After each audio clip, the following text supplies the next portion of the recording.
হে হৰি হে তজু নাভি কমলত মাছত ধৰি দিয়া এনেকৈ মাছ কাছতো দিয়া এনেকৈ কাছ এনেকৈ গৈছে বৰাহ এই দাঁত দুটা দিয়া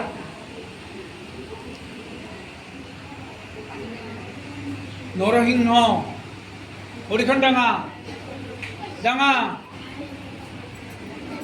বামুন এই চাপৰ হৈ দিয়া পৰশুৰাম লোৱা বিৰাট খঙা লোৱা হলিৰামতো ল'বা নেকি এনেকৈ লোৱা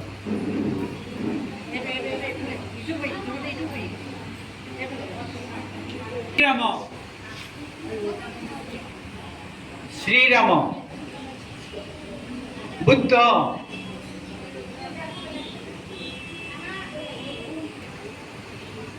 রাজসলা উঠা ভরি জাপটি জীবনে ওয়ান টু এই ভরিখন রাখা একা হাত তো জাম্পিং ওয়ান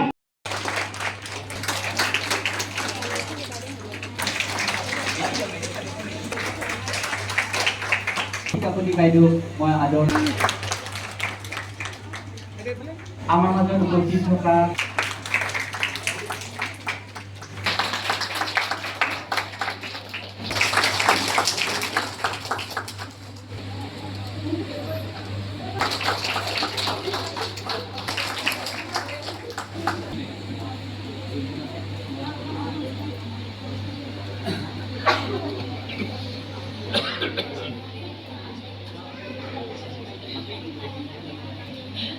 আমাৰ মাজত সহযোগী প্ৰশিক্ষক হিচাপে উপস্থিত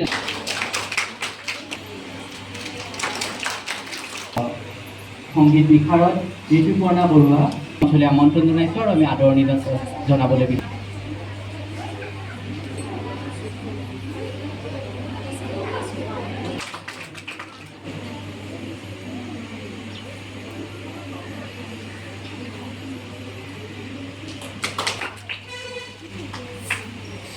আৰু এগৰাকী প্ৰশিক্ষক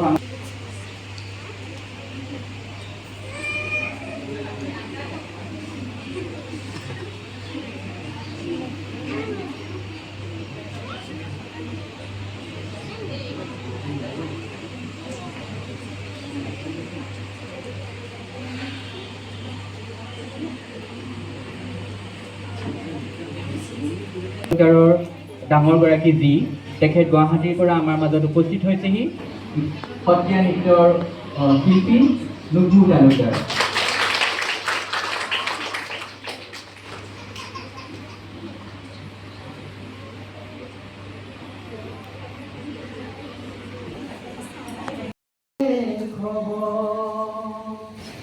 হরি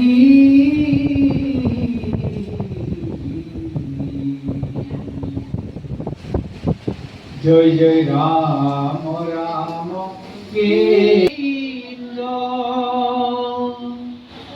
নারায়ণ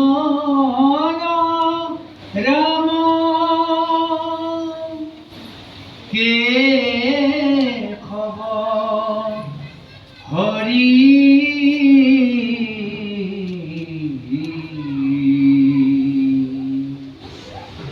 জয় জয় রাম রাম কে খবরি খবর হরি ঈশ্বরিকার বহুত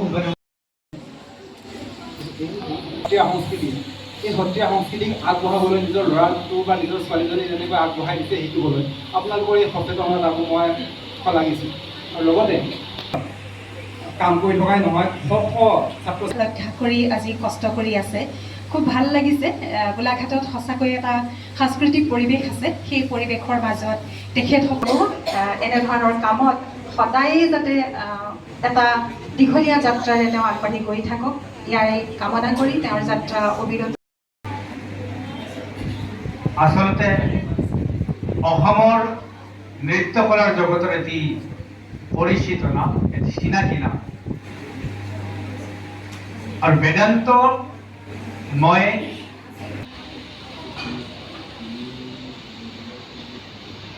আচলতে বিভিন্ন কাৰণত বিমলত পৰিছিল।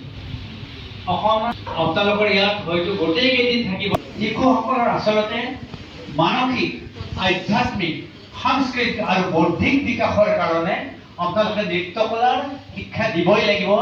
এইকাৰণে এই নৃত্য এনেকুৱা ধৰণৰ কিছুমান বিজ্ঞানসন্মত কিছুমান ব্যাকৰণ গ্ৰন্থ, কিছুমান ব্যায়াম আছে, কিছুমান য়োগা আছে।